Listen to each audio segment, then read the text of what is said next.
That engine had defeated 3 of the most senior engineers over 11 grueling days. It sat dead in the center of the workshop like a terrible curse that no one wanted to inherit, while the most important race of the year was exactly 72 hours away from the starting clock. The following content is a work of fiction created for entertainment purposes. Any resemblance to actual persons, events, or locations is purely coincidental. Thank you for choosing to listen. We hope you enjoy the story and have a pleasant experience. And then Mason appeared.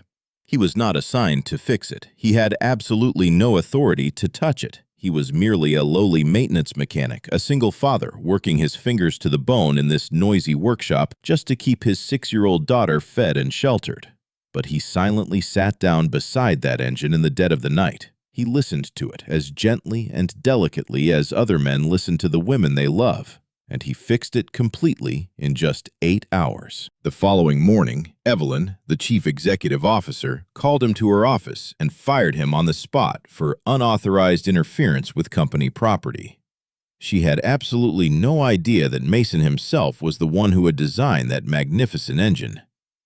Press play and listen, because the man they treated as invisible and ruthlessly kicked out was the very person who built everything they were so proudly showing off. Mason's apartment was the kind of place that told a story without needing a single photograph hanging on the wall.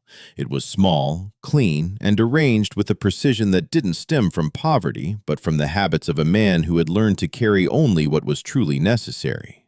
The kitchen counter always held exactly 2 mugs. The bookshelf contained only dry technical manuals without a single novel, and in the corner, near the tool closet, carefully pinned with a single thumbtack, was a piece of paper folded into quarters. It was some kind of technical drawing, the ink lines too fine and decisive to be considered a casual sketch. Mason never explained that piece of paper to anyone who visited, though, in truth, almost no one ever visited his apartment anyway. Luna was 6 years old, and she was already accustomed to mornings that operated on a precise schedule. She sat at the kitchen table with a tiny brown stuffed bear shaped like a gear, which she had named Cog. She propped Cog against her orange juice glass, as if the bear also needed a VIP seat to enjoy breakfast. Luna always wore her star-printed socks every Monday, insisting that Mondays required lucky socks, and Mason had never once bothered to argue with that adorable logic. "Are you coming home early today, Daddy?" she asked, her eyes not leaving her toast. Mason set her lunchbox on the counter, pondering the answer with the same care he dedicated to almost everything in his life. "I'll try," he replied. That was his most frequent answer. Not an empty promise, nor an evasion, but simply an honest acknowledgement that out there in the world, the distance between leaving and returning held more variables than a man could ever fully control. Luna accepted that answer the way she accepted almost everything from her father, with a slow nod and the absolute trust of someone who had never been disappointed enough to feel doubt. He tied her shoelaces before dropping her off at the neighbor's house, pulling the laces with just the right amount of tension, not too tight to hurt her feet, and not loose enough to come undone while she was running. For a brief 1/10 of a second, his mind automatically calculated the friction coefficient of the knot against the shoelace material. Then he stopped himself, looking away.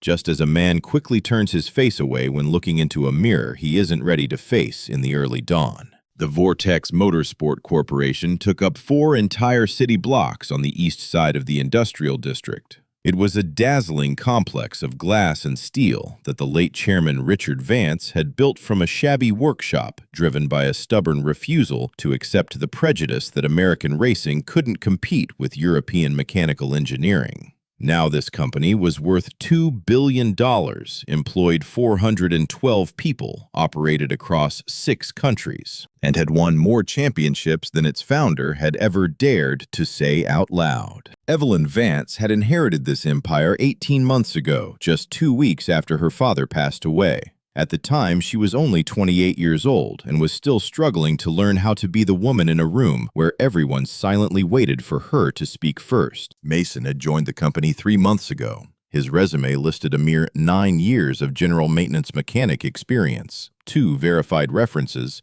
and nothing else. No university degree, no professional certifications beyond basic occupational safety requirements. He listed his previous workplace as a small private garage in Ohio that no longer existed. The HR manager had flagged this profile as too thin. But Cameron, the cold-blooded chief operating officer sitting on the hiring committee that quarter, had approved it without a single comment. Mason was tossed into the lower workshop, the basement level, where the ventilation was the worst, and the floor constantly trembled whenever the fabrication presses above were running.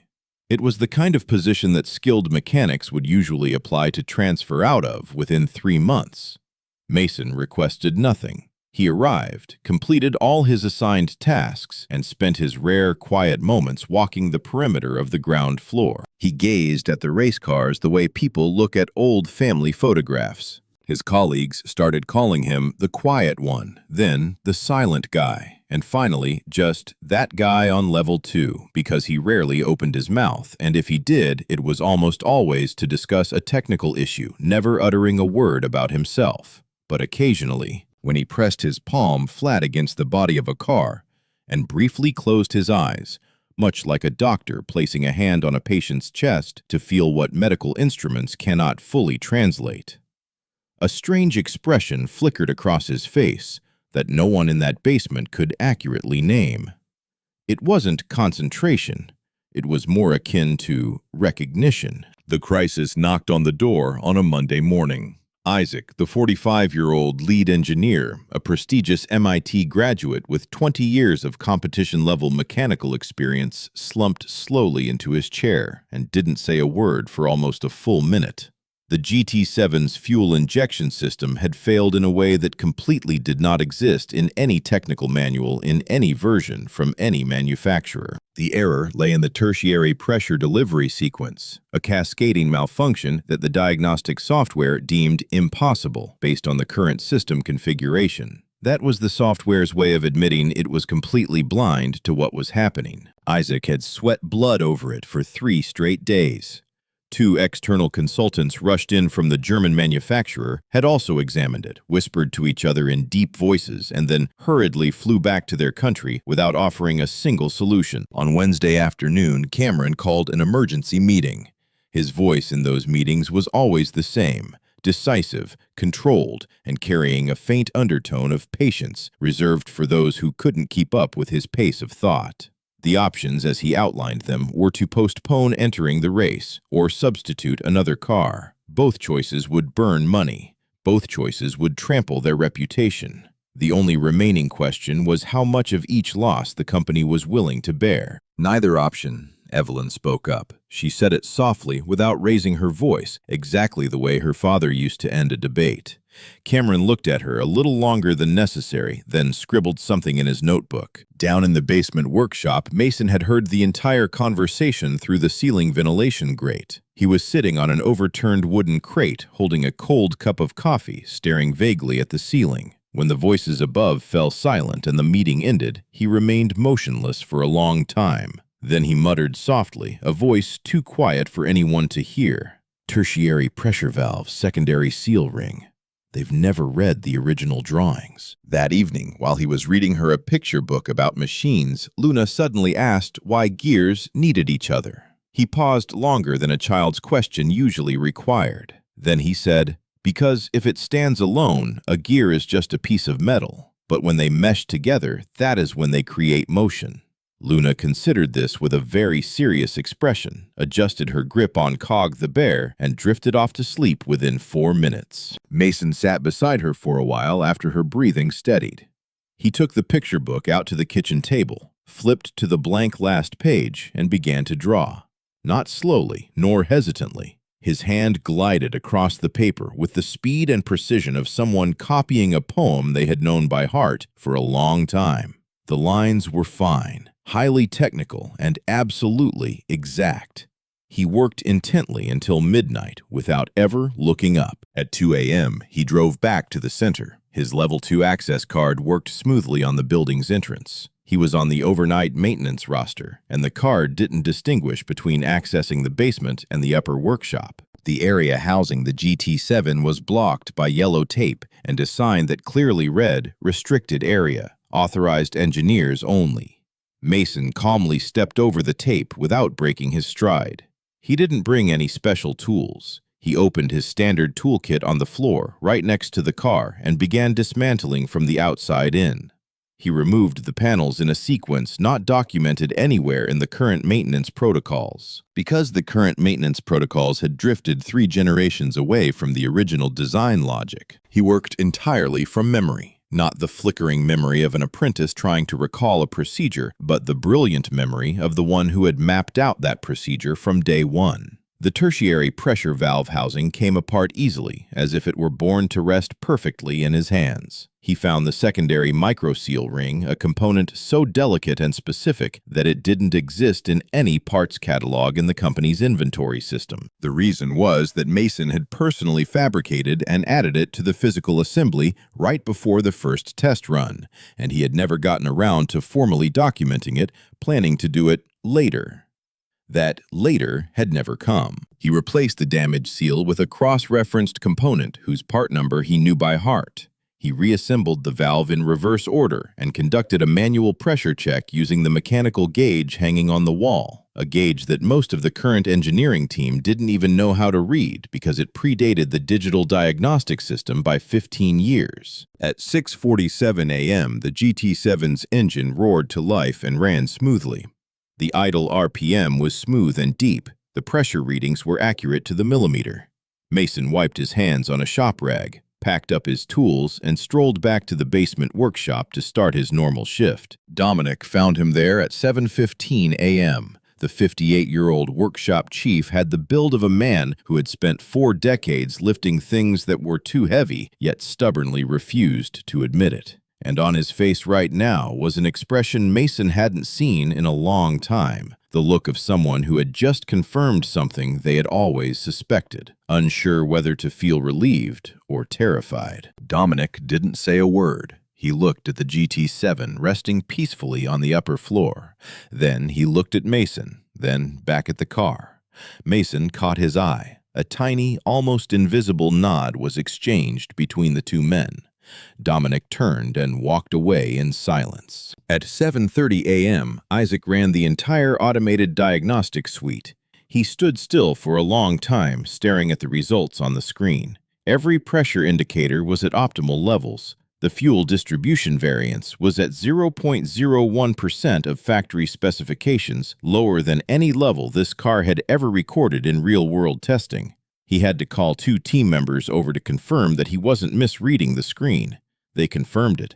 No one knew what to say. Cameron was working late on the 5th floor when the repair took place. He had seen it all on the security cameras. He meticulously scrutinized the timestamp, the card access log, and the unmistakable figure of the Level 2 maintenance worker moving swiftly through the restricted area with the confidence of someone who had been there countless times. That night, Cameron didn't report it immediately to Evelyn. The cunning man waited until the next morning. He carefully compiled the video clips, organized the access logs, and crafted a calculated presentation. He intentionally left out the excellent diagnostic results. He absolutely didn't breathe a word about the fact that the car was now running better than ever. Sitting across from Evelyn in her office, he spoke in a sharp, cold voice. "We have a severe internal security breach. An unauthorized employee entered a restricted area and conducted illegal intervention on our most critical asset without any permission whatsoever." Evelyn watched the security footage. The timestamp read 2:16 a.m. The figure on the screen moved through the maintenance bay without the slightest hesitation, without confusion, without the timid demeanor of someone doing something they'd never done before. "Is the car functional?" she asked. "That isn't the point," Cameron replied. "I'm asking anyway," she insisted. Cameron adjusted his folder and cleared his throat. "The point here is precedent. We are still under regulatory scrutiny following the Harmon incident. Any undocumented technical intervention, regardless of the outcome, creates a massive liability risk that we simply cannot afford." Evelyn fell silent for a moment. 18 months ago, she might have immediately followed his advice. She was still in the process of learning when not to back down. But Cameron wasn't wrong about the legal risks, and she didn't have enough information to realize what she was being blinded to. She coldly signed the termination notice. Mason walked into her office in his familiar work clothes, a gray long-sleeve shirt with the company logo on the left chest, clean but still carrying that distinct scent of machine oil that never faded.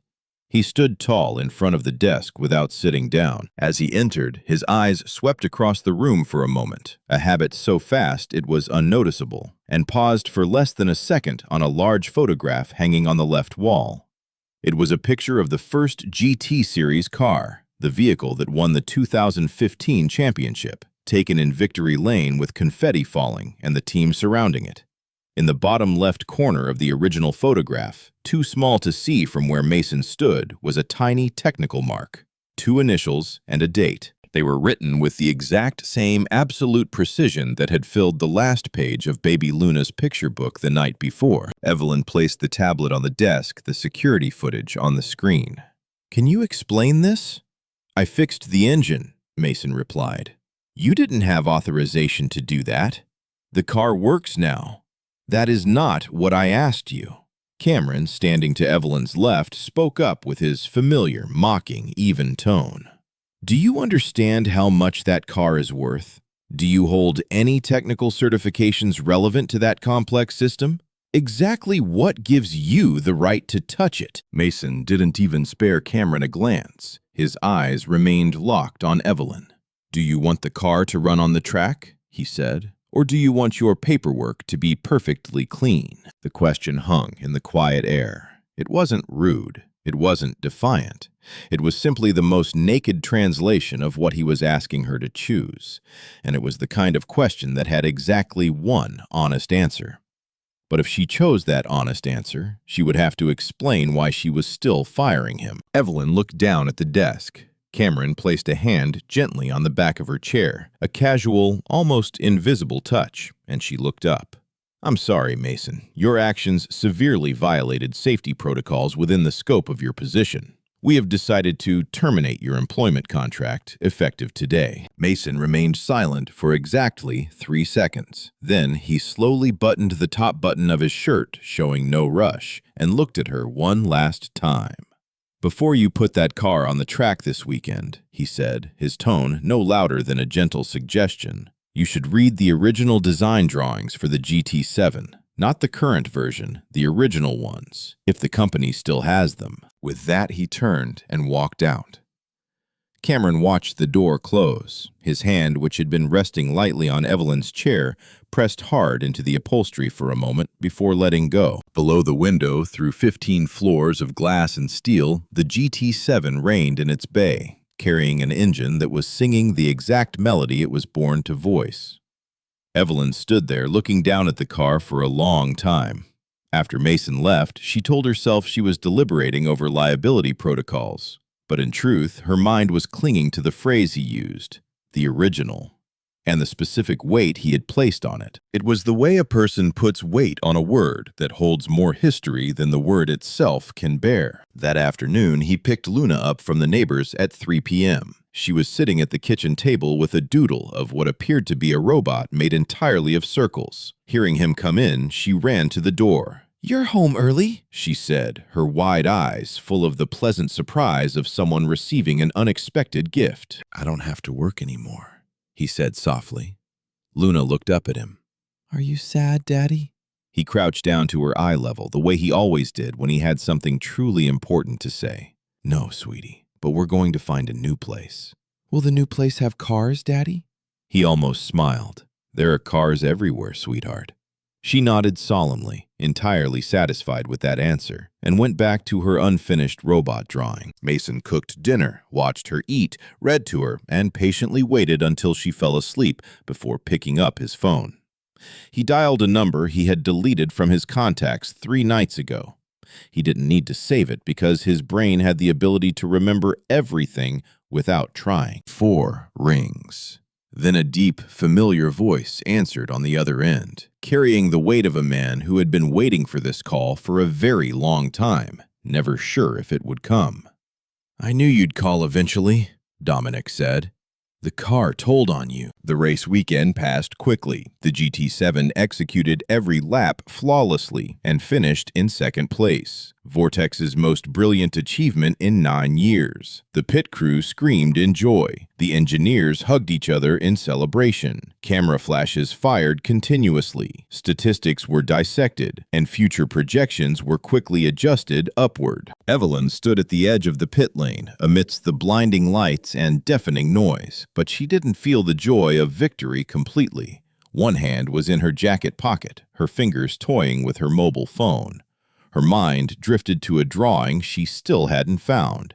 The car had whispered something to her that she hadn't been ready to listen to the week before, and now this celebratory noise felt like a language she could only vaguely understand, as if the event was speaking in a local dialect she grew up around but was never formally taught to comprehend. Monday morning, she went out of her way to find Dominic. He was in the basement workshop, eating lunch alone on the same overturned wooden crate Mason used to sit on. He was staring out at the maintenance bay with the special stillness of someone who had watched a scene for so long that they were no longer sure if they were watching it or waiting for something to emerge from it. "Did you know who he was?" Evelyn asked. No greetings. Dominic always preferred directness. He chewed slowly, placing his half-eaten sandwich on the wrapper. "I knew from his 3rd day working here, or maybe his 2nd. Why didn't you tell me?" "Because he didn't want me to, and because he had the right to decide that for himself." Dominic turned to look at her, the look of a man who had accepted living with a secret for too long and was now actively choosing to end it. "But I'll tell you something right now, since you went out of your way to ask, and since things have gone too far to take back." Evelyn slowly sat down on a nearby stool. 10 years ago, Dominic began, your father hired a 21-year-old boy with no degree, no credentials. He only had a paper napkin covered in sketches. Your father found him through a niche technical forum, a community of self-taught mechanical engineers who posted hard problems and solved them together just for the passion of it. Your father once said it was the most accurate and perfect load distribution diagram he had ever seen from someone who was supposed to still be wearing out seats in a lecture hall. Dominic paused for a beat. That young man's name was Mason Cole. He dropped out of college, came to work here, and in just 3 years, single-handedly designed 7 different engine variants. The GT7 was his final masterpiece. It was custom-built for the 2017 season. Evelyn's hands rested lightly on her lap. So what happened? His wife died. A tragic car accident. The baby wasn't even a year old at the time. Dominic's voice didn't waver or soften when speaking of the tragedy. He stated it the way a mechanic states the structural truth of a machine, because sentimentalizing it would only diminish the cruel weight of the truth. He disappeared, left everything on his desk, and walked away without a word. No one really tried to look for him because the company was in a power transition. Your father was gravely ill, and everything was a mess. "And the drawings?" Dominic continued. "Those original drawings, the hand-drawn set bearing his exclusive signature, they were sitting neatly on his desk when he left. But by the time someone came to clean up and compile handover documents, they had vanished into thin air." Dominic didn't need to mention Cameron's name. He didn't have to. The direction of that implication was as clear and sharp as a perfectly aligned ball bearing. Evelyn sat in silence for a moment. The air in the basement was thick with the smell of metal oil and the characteristic stuffiness of a room where the ventilation system never caught up with the intensity of the work inside. "He came back," she said softly. It wasn't a question. He came back because he was worried about the car. The GT7 has an incredibly crucial modification in the tertiary pressure assembly, a secondary microseal ring that he manually installed before the first test run and never entered into the official records. If no one knows it exists, the system will run smoothly for years, but eventually it will collapse. Dominic carefully wrapped the rest of his lunch in the paper with the caution he applied to everything in life. Somehow, he heard rumors that the car was malfunctioning. So he came back here as a lowly maintenance worker, not using a real name everyone would know, not demanding fame, just to be close enough to the car so he could fix it when it needed fixing. Evelyn was quiet for a long time. "Then he wrote to my father." "I know." She looked up at him with sharp eyes. "Your father told me," Dominic said. 3 months before he passed, he told me a letter had arrived from Mason. He intended to reply, but kept putting it off, because he didn't know how to start saying what needed to be said, and he was slowly running out of the little strength he had left to utter those difficult words. Dominic's facial expression didn't change, but something in his eyes understood the pain Evelyn was trying to hide on her face. "He didn't make it in time. I'm sorry." Evelyn left the basement workshop and went straight to her office. She slumped into her chair without bothering to take off her jacket. Then she suddenly stood up and walked to the archive room on the 3rd floor. It was a room that most of the current staff didn't even know existed. The room was lined with flat file cabinets, dusty document boxes, and the entire paper history of a company that was once small enough to fit everything into a single room. She found the storage area for her father's personal records. The combination lock was a 6-digit sequence, her mother's birthday. Her father used the same passcode for everything in the world and never once worried if it was secure. Inside the cabinet were stacks of contracts and correspondence, and buried deep at the bottom of the last drawer was a flat, rigid envelope sealed with tape that had yellowed and peeled at the corners. The return address simply read M. Cole, and the postmark showed it was sent 3 months before her father's death. She slowly tore open the envelope. Inside was a single, carefully folded page. The handwriting was clear, decisive, without any ostentatious flourishes. "I heard you are gravely ill. I don't expect you to reply to this letter. I don't ask for anything. But if Vortex ever needs someone who truly understands the GT system from the roots, I still remember every measurement perfectly. I'm not asking for recognition. I just want to know that the car is safe. That car deserves to be treated better than what it is enduring, and so does its driver, M.C." Evelyn slid down, sitting on the floor of the archive room, her back against the wooden shelf, her hands trembling as she held the letter. She remembered her father's catchphrase from when she was a restless young girl, impatient with minor details. The difference between a good car and a great car isn't in its metal shell. It's in whether the person who built it actually listened to it. Back then, she never fully grasped that saying, but now she was beginning to understand. She carefully photographed the original drawing of the GT7 from the archive, the hand-drawn blueprint her father had carefully hidden. Separately, the drawing with exquisite technical notes in the bottom margin and a tiny 2-letter mark in the corner. She returned to her office, opened the company's current technical files, and placed them side by side. The improvement Dominic described was clearly present on the original, but had completely vanished in every subsequent copied version. 3 generations of engineers over the past 10 years had worked diligently based on a simplified copy, completely unaware that a deeper, more complete original document lay hidden beneath. Cameron had known. He knew because he was the one who snatched the original drawings from Mason's desk, submitting them to the board after brazenly erasing the authorship credits. He knew because he had calmly watched that truncated version spread through the company's network for an entire decade without ever bothering to correct it. And he knew from the moment Mason stepped into this building 3 months ago with a fake surname on a thin resume exactly who he was facing. Cameron hadn't flagged Mason's job application to protect the company. He had personally approved it to keep Mason close in his line of sight and under his control. A lowly maintenance worker with no title, no status, who could be kicked out onto the street whenever he pleased. And he had orchestrated that exact expulsion using a liability argument. An argument that sounded technically reasonable, but was completely morally hollow, just before Mason's presence threatened to become an unpredictable liability. However, the one thing Cameron couldn't calculate was that Evelyn Vance would go out of her way to look for something no one had bothered to glance at for 10 years. The next afternoon, she summoned him to her office. She didn't go through his assistant. She personally sent a direct message to his phone. And when he walked in, she was standing with her back to him, staring out the window. On her desk, 3 items were arranged neatly. He glanced over them. He didn't bother sitting down. The first item was the original hand-drawn blueprint of the GT7, with notes in the bottom margin and clear initials in the corner. The second item was an internal email chain from 10 years ago, authored by Cameron, sent to the board, brazenly attributing the GT design to the engineering department as a whole.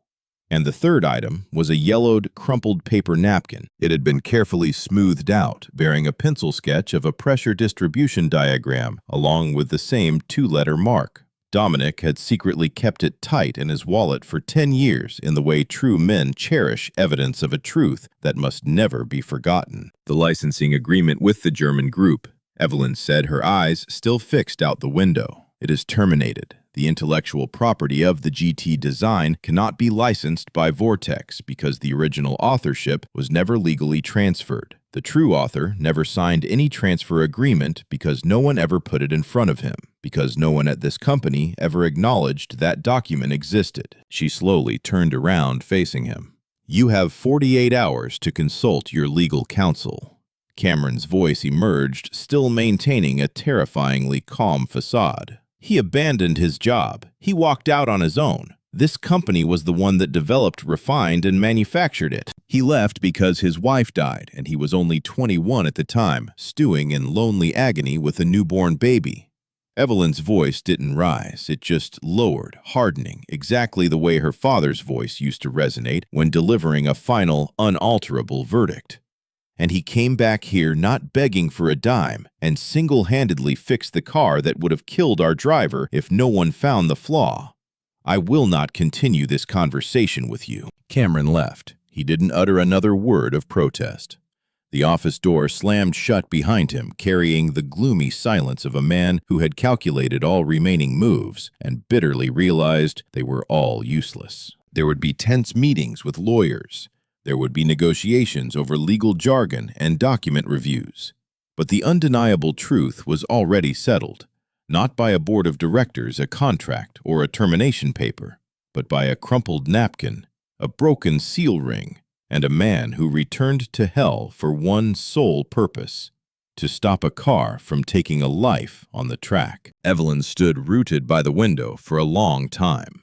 Far below, through the glass, the GT7 lay proudly in the maintenance bay, polished and perfect in every detail. Its engine carried a scar that had been healed in the middle of the night by the very hands that had birthed it from nothing a decade ago. The next morning, she drove herself to Mason's apartment.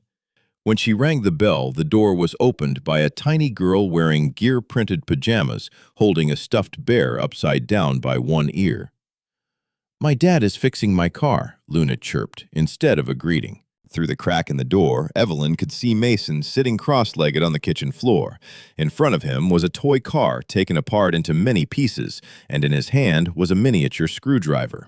He was working with intense concentration, the same absolute focus she had seen on the security tape, the same astonishing stillness applied to a cheap toy worth maybe $5. Hearing her voice, he looked up. He didn't seem surprised. He gently set the screwdriver down, affectionately told Luna to play in her room for a moment, and slowly stood up. They stood facing each other in the cramped kitchen. She placed the letter on the table. The letter sent to her father. The letter holding pleas that were never answered. Mason stared at it for a long time before slowly picking it up. The way he held it was like someone cherishing an object carrying a weight far greater than its physical mass. "Why didn't you say anything?" she asked. "When I fired you, why didn't you tell me the truth?" "I didn't come here to reclaim anything," he replied calmly. "I only came because the car needed someone who truly understood its original design structure. That's all." "That's all," she repeated very softly. Those words didn't seem strong enough to contain the emotions tearing at her inside. "The GT7 has a fatal flaw that no one on your current engineering team can diagnose based on the existing documentation," he explained slowly. "Not because they are incompetent, but because that documentation is incomplete. It's not their fault. If the car keeps running for many seasons without anyone detecting the valve misalignment, it will explode at high speed. Your driver this season is only 24. "Xavier," she gasped. "Xavier," he confirmed, as if the name was the only argument needed. And indeed, it was. Evelyn pulled out a chair and sat at his kitchen table without waiting for an invitation, nor bothering to apologize for the intrusion. A long silence stretched between them. "Cameron stole your drawings." "I know." "Did you know that when you decided to come back?" He was silent for a moment. "I had my suspicions, but I didn't come back to deal with Cameron. I came back to fix that seal." She watched him intently across the small dining table. This quiet, cautious man who had silently sat in her building for 3 months without a title, who had single-handedly solved a $2 billion technical problem with a component the size of a fingernail, who had been kicked out with a cold typed letter, and on his way out only left an instruction hoping she would read the original documents. She suddenly thought about the bitterness of sitting in a room where everyone fought for credit, yet no one actually cared about the car. "I want you to come back," she spoke, "and not as a maintenance worker." She slid a folder across the table. He opened it. He read carefully from the first line to the final period with the patience of someone who never signs anything they don't fully understand. She observed him in silence. He did it thoroughly and without haste. She suddenly recognized the same quality in her late father. When her father read contracts, he understood that words, just like mechanical engineering, never forgive imprecision. He pointed to the personal information confidentiality clause. "You decide what gets announced to the outside. I will not appear before a camera lens, a board of directors, or in any press release without my explicit consent." She paused. "But I can't remove your name from the drawings. It was always there. It should have always been there." He fell silent. "He knew I would come back, didn't he?" "My father." Evelyn looked him straight in the eyes. "He knew a lot of things he didn't have time to explain to me. I'm still in the process of discovering them." Mason took the pen clipped to the inside of the folder and firmly signed his name on the line. A signature identical to the one resting humbly at the bottom corner of the original GT7 blueprints, the same 2 initials, the same slant, the same quiet certainty of someone who has known their own worth for a long time and was simply waiting for a safe moment to state it publicly. He set the pen down. "I have one condition. It's not in this contract." She held her breath, waiting. "Xavier must attend a comprehensive technical briefing before the next race, not to read that garbage maintenance protocol, but the original design philosophy. He deserves to know what machine he is truly driving." "Agreed," she replied without hesitation. Luna waddled out of her room at the worst yet most perfect time, as she always did. She was wearing a single sock, holding Cog the bear by his ears, and innocently asked if the guest was staying for lunch. Evelyn smiled and declined. "Thank you, sweetie." Luna rolled her eyes, evaluating her with the frank gaze of a 6-year-old, and delivered a blunt verdict. "Your shoes are pretty." Then she darted quickly back into her room. Mason almost burst out laughing. Evelyn stopped at the doorway. She hesitated because there was one last thing she needed to say, something that had no professional or polished form. "I'm sorry," she said, "for not asking the right questions when I should have." Mason considered the apology with the same seriousness he gave everything. "But eventually you did ask the right questions," he replied gently. "That's what counts." That evening he came home at 5:30 p.m. It was the first time in many long weeks that he stepped into the house while the sky still held daylight. Luna heard the keys clinking in the lock. She rushed out from the kitchen, her hands covered in white flour because the neighbor had just taught her how to make cookies. She grabbed his arm, dragging him into the kitchen to show off her baking. The cookies were misshapen and slightly burnt on one side, but she proudly described them as perfect. He sat at the kitchen table, took a bite of a cookie, and brushed away all thoughts of pressure valves, board presentations, or what the next 6 months would demand of him. He wondered if they needed to buy more orange juice, if Luna's lucky socks had been washed properly, and if the toy car lying on the kitchen floor needed its rear axle realigned. Actually, it did. After dinner, after bathing Luna, after reading stories and saying goodnight, and when a special silence finally blanketed the apartment as she slept, Mason sat alone at the kitchen table. The folder from the morning meeting lay open beside him, and in front of him was a crisp blank sheet of paper. This time he didn't draw any complex technical diagrams. He just sat there, enjoying the silence the way he had learned to live with it. Not fighting it, not trying to fill it, just simply being present in it. In his jacket pocket was an envelope Dominic had slipped into his hand at the coffee shop 2 days ago. It was a letter written by a dead man intending to hand it to him personally, but who never got the chance. Mason had read it twice. Then he carefully folded it along the old creases, tucking it into his breast pocket where nothing else was kept. As for the ID badge tucked inside it, a badge bearing the logo of his old company, with the proud title Chief Design Engineer right above his name. He hadn't thrown it away, but he didn't care to display it either. He placed it deep in the back corner of a kitchen drawer, hidden beneath flashlight batteries and a spare key. That was where he kept things that held no value for showing off, but carried the value of a living truth. He suddenly remembered his little girl's words from months ago when they were sitting at this very table with a comic book half open. Because if it stands alone, a gear is just a piece of metal. But when they mesh together, that is when they create motion. He had given her that answer. At the time, he wasn't sure if he truly believed it himself. But now, he was beginning to believe. The next morning, he stepped into Vortex at 7:45 a.m. No longer sneaking through the entrance of the dark basement, he proudly walked through the main doors. The receptionist smiled brightly, saying, "Good morning," and calling him by his real name. The ID badge clipped to his shirt now clearly printed a truth that had been buried for 10 long years. And only today was brought to light. Dominic was waiting at the workshop entrance with 2 hot cups of coffee in his hands. He handed one to him without a word. Mason took it. Within 2 minutes, Isaac rushed across the shop floor, his mouth already blabbering. "Last night, I devoured all those original blueprints. All of them. Read them cover to cover. I have 17 questions ready in my head right now." Mason looked at him, looked at the urgent, sincere fervor of a veteran engineer who had just astonishingly realized his foundational understanding of this mechanical system turned out to be far deeper, stranger, and more elegant than he ever knew. Mason felt something in his chest, something that had been turbulent and clawing for far too long, finally find a peaceful harbor. "I have all day to answer you," he replied. On the windy 15th floor, Evelyn stood silently by her office window, casting her gaze down below. She saw Mason and Isaac sitting shoulder to shoulder, right next to the legendary GT7.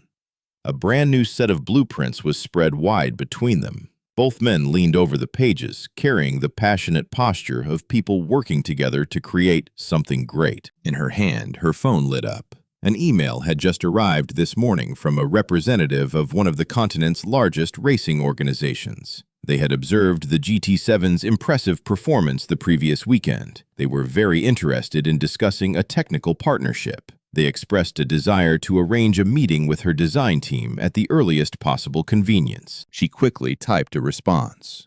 "We would be delighted to meet. Our design team is currently in the process of consolidating and reestablishing. Please give us a little time to get everything properly oriented."